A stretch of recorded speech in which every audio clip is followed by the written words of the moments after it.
àìpẹ́ yìí a rí ìkànnà àwọn ọmọ ìyá wa mùsùlùmí gbajúgbajà tó jẹ́ olórin ó lọ kọrin ní church náà ó kọ wọn jẹ́ Alhaji Abdulkabir Alayande èrè àsálátù náà àwọn lọ kọrin ní church gẹ́gẹ́ bí iṣẹ́ wọn àwọn èèyàn ti ń sọ̀rọ̀ lérí ẹ̀ lọ́tùn lósì níwá lẹ́yìn gẹ́gẹ́ bí ọ́fíìsì yín sá akramakumullah kí ni nǹkan tí ẹ rí sí ojú wo lẹ́yìn fi wo ọ̀rọ̀ yìí akramakumullah sá. Alhamdulillah adúgbò lọ́dọ̀ Ọlọ́run gẹ́gẹ́ bí ìbéèrè tí o béèrè yìí ogun kálukú ń sọ̀rọ̀ lórí ẹ̀ àmọ́ the only problem tí a ní àwa mùsùlùmí a ní problem gan mùsùlùmí ò kí ń mọ̀ nípa ẹ̀sìn orúkọ lásán wọn máa ní yàtọ̀ fáwọn àfà tí wọ́n bá lọ kí ìmọ̀ nípa Islam ó dẹ̀ dáa kí gbogbo ọmọ mùsùlùmí ó mọ̀ nípa ẹ̀sìn rẹ̀ tí wọ́n bá béèrè lọ́wọ́ ẹ̀ torí pé a kì í tẹ́tí sáwọn àfà Islam láti pé kí a gba ẹ̀kọ́ lẹ́nu wọn àwọn àfáà míì tí ó pa àwọn ó kọ́ wọn lẹ́kọ̀ọ́ láti fi máa kojú àwọn tàdíyàt àbí ìdáhùn àbí ìṣẹ̀lẹ̀ ó ti yé báwọn ọ̀tọ̀ ní tí wọ́n máa fi lé wọn lọ́wọ́ àti tí wọ́n máa fi lé wọn lẹ́nu problem ta ní nìyẹn ó kéré nínú ọmọ kìrìsìtẹ́nì tẹ́ náà kọ́ṣà rẹ̀ tẹ́ bá ṣe debate tí ò ní máa mú àwọn reference wa ó ti yé báwọn so bẹ́ẹ̀ ni ó ń ṣẹ̀ṣẹ̀ náà àwọn wọ́n ti kọ́ àwọn ọmọ wọn wọ́n ní máa ń pa nǹkan tí wọ́n ń ṣe àmọ́ mùsùlùmí ò kì í sábà ní máa ń pa nǹkan wọn àwọn tí wọ́n wá ní máa ń pa ìsìláàmù yìí àwọn ni wọ́n wá gba orí mídíà kan àwọn ni wọ́n sọ̀rọ̀ àdàfà àtọkùnrin àtobìnrin aláìmọ̀kan àwọn ni wọ́n ń dájọ́ ìsìláàmù àwọn onímọ̀ wa bù kẹ́ẹ̀dì wọ́n mọ̀ wọ́n lópin ìgbà tá a bá ti rí irú nǹkan báwọn láti control tá a ní solution fún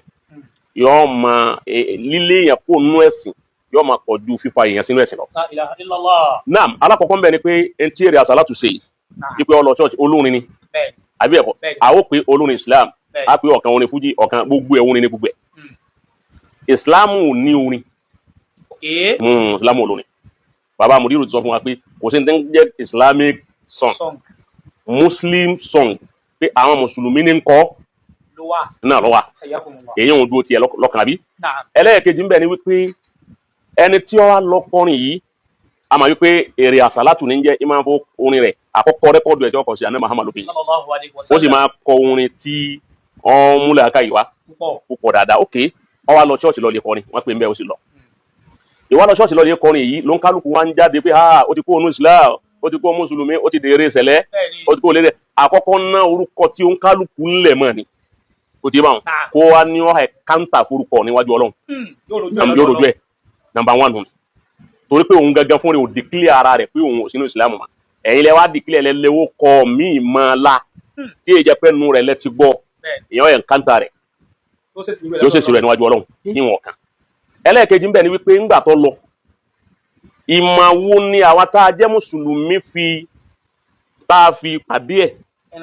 enlightenment wo la ṣe fún wípé ok ẹni yìí ó nírò rí wọ́n dẹ̀ ní tó rò láti wípé kò sí problem tó wọn bá lọ ṣebí alul kitabi náà ni wọn àbí Ọlọ́run kan náà lájọ ń sìn gẹ́gẹ́ bí fíkra rẹ̀ àti orí rẹ̀ àwa tá a wá fẹ́ correct ẹ̀ wípé bó o ti ń wí òun kò rí bẹ́ẹ̀ bó o ti rò lọ́hùn kò rí bẹ́ẹ̀ instead tá a fi wá ẹ̀rí inú alkitabu wa zunna tá a gbé lọ́wọ́ tí ń bẹ lọ́wọ́ wa ẹni ó ní kitabu lọ́wọ́ tó lálùkùránì lọ́wọ́ ẹni ó ní sunna nabi lọ́wọ́ ẹni ní àkọwálù àwọn salaf tó ní gbogbo ẹ̀ lọ́wọ́ ọ̀sẹ́nìkan kan tó pe èrè àsálàtù láti ṣàlàyé pé ẹni tó ṣe yá ma wípé èrò rẹ̀ ní àmọ́ báyìí ló ti rí ntàdí sí wíìrì ntàlùkùránì sọ ní bó ti rí ní kápò tiẹ̀ fún láti fi ṣàlékún mímọ̀ rẹ̀ tí ó fi padà ju tọwọ́ ẹlẹ́ pé èrò tèmi ní báyìí tèmi ti mà ní àmọ́ fún yìí tẹ́ ẹ wí èmi náà ó ṣe correction àwọn nǹkan mi tó bá yẹ kí n ṣe kàkàkà ṣe yún à ń ṣépè fún ọ̀gbọ́n kàkàkà ṣe yún à ń pè lóko mi ṣé àwa ni Ọlọ́run tá a ṣe ìdájọ́ ẹ̀ ni àbáwa là nábì tó Ọlọ́run rán tọba yẹ kẹ báyìí lànàbí ń ṣépèlé gbogbo àwọn sàhábà ta ni ó kù lẹ́yìn àná Muhammad jọ́nà ànábì sì ní yaziru wala tu'aziru ànábì ní ẹ̀dẹ̀ fún wa ẹ̀dẹ̀ fún mùsùlùmí ẹ má bára ní mùsùlùmí wa bashiru ẹ pè wọn pẹ̀lú pẹ̀lẹ́pẹ̀lẹ́ wala tunabbiru ẹ má lé wọn kú ẹ má fi wà yín lé wọn kú nù Islam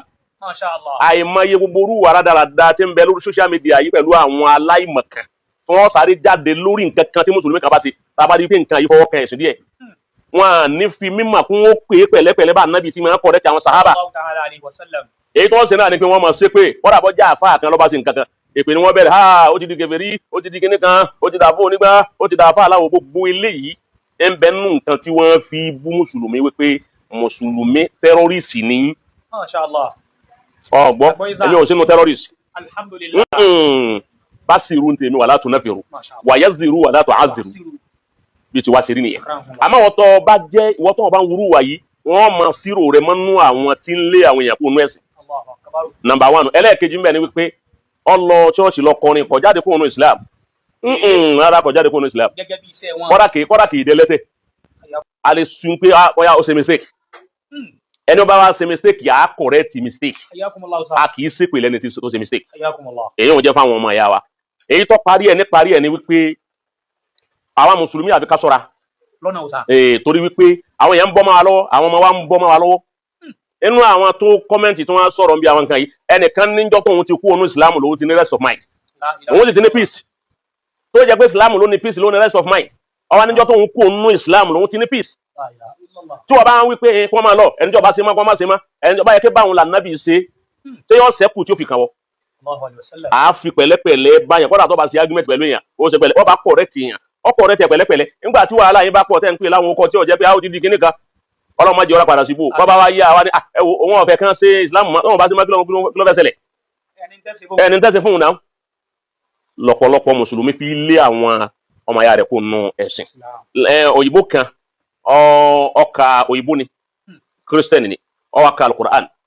nígbà tó ń ka alukur'an tó wọ alukur'an tó ka tó gbọ́ gbogbo ntọ́lọ́hún sọ tó gbọ́ yìí ó ní ìwé yìí kọjá ń ta pé ẹnìkan lóru ọkọjá rúrí ẹnìkan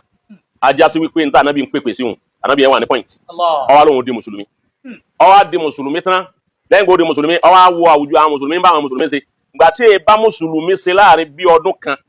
ọwá wo wípé n tóun kà nù alukurani ìwé mímọ́ yìí tóun sì kà nù àdìsí ànábì tọ́lọ́hún yìí ọjọ́ yìí wà tóun bá pàdé lọ́dọ̀ àwọn mùsùlùmí àwọn followers yẹ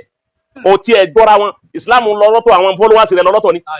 lọ́ba sọ jáde nígbà náà wípé alhamdulillahi alladhi ja'alani àni àrífà islam qabla àni àrífà muslimin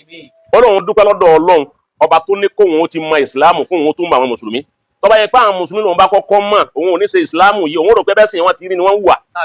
àmọ́ islam yẹn òun ti kọ́kọ́ mọ òun rí kọ́ da àwọn rí pé àwọn ti ń ṣe followers rẹ̀ ọ̀dà ọgbọ́n ẹ̀yin náà ẹ wo ọ̀rọ̀ tó lágbára ẹ wo gidi ọ̀rọ̀ mo ti mọ islam kí n tó mọ mùsùlùmí tẹ́ bá wa ti ń ṣe islam lórí social media yìí tá ń lálà sí ẹ̀sìn mara wa lọ́wọ́ tá a lá ń bù kẹ́sìn bẹ́ẹ̀ nìkan bá ṣe nǹkan kan tó máa fara kan islam wọ́n bẹ abẹ́rẹ́ pé abẹ́rẹ́ sí ni máa ṣe òun ní ṣe pé ẹ wà ń tọ̀ ẹ láìsí ẹ kọ̀rẹ́tì ẹ̀ so nǹkan tó wà ń bẹ̀ nìyẹn n tí èrè àṣàlátù ṣe ó ti yé wa ó lè jẹ́ mistake àmọ́ kò sọ ọ́ dẹ́lẹ́sẹ̀ kò sí ní ọmọ jẹun kò sí kókó ònú islam kò sọ ọ́ dẹ́lẹ́sẹ̀ kò sí kókó ònú islam kò kó ònú islam wọ́n bá yẹ kó máa kó ònú islam kò tí ì bá ìyàwó àmẹ́rì rẹ̀ wá kọ́ sọ fún wa. torí wọn ò sọ lẹ́nu ara wọn. ẹni olórin gan tọ́jú olórin inú àwọn olórin tí ń kọ láyé tọ́jú gbajúgbajà ó dìkílẹ̀ ara rẹ̀ ń jọ kan wípé CAC lòun. bonafide CAC member. CAC member lòun. olórin tó wá dìkílẹ̀ rẹ̀ pé CAC member lòun kí lè rí ṣe fún. òun dìkílẹ̀ ara rẹ̀ pé member tóun wà nìyẹn bí tóun belong sínú.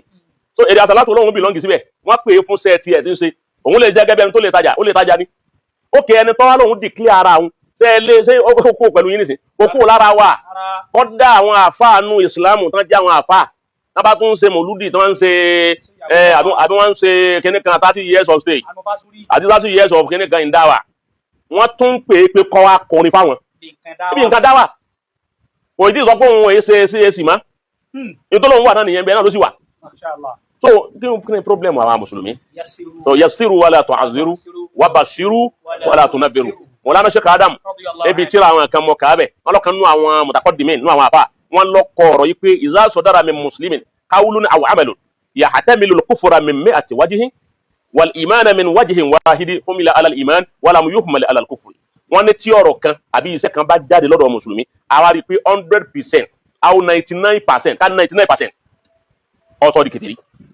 1% iná ló kù lára rẹ̀ tí fi ń jẹ́ imani tí imani tó kù lára rẹ̀ 1% kúfúrú tí ń bẹ̀rẹ̀ 99% wọn láti Sheikh Adam ní inú àkọọ́lẹ̀ wọn wọn làwọn àfáà ní tá a bá pé ó ń tọ̀ wọn àgbọ̀dọ̀ pé ní kèfèrí mùmínì náà ni ó sì máa jẹ́ torí 1% tí imani ó ju 100% kúfúrú lọ. sọ gbogbo yìí ló yẹ káwa mùsùlùmí ọlọ́lẹ̀ mú àkótó dípá àmọ́ wípé ẹ máa jáde aláìmọ̀ kan wà pọ̀ lérí mídíà yóò lóun ń bèjì ẹ̀sẹ̀ ẹ̀sìn gan òye wọ̀ gan fúnra rẹ̀. so àwọn àkíyèsí tí wọn bá pèèyàn sí ẹ pé pẹ̀lú pẹ̀lẹ́pẹ̀lẹ́ lọ́tẹ̀mí rí ń bẹ̀ nìyẹn kọ́ sí. Assalamu alaikum warahmatullahi wabarakatuh.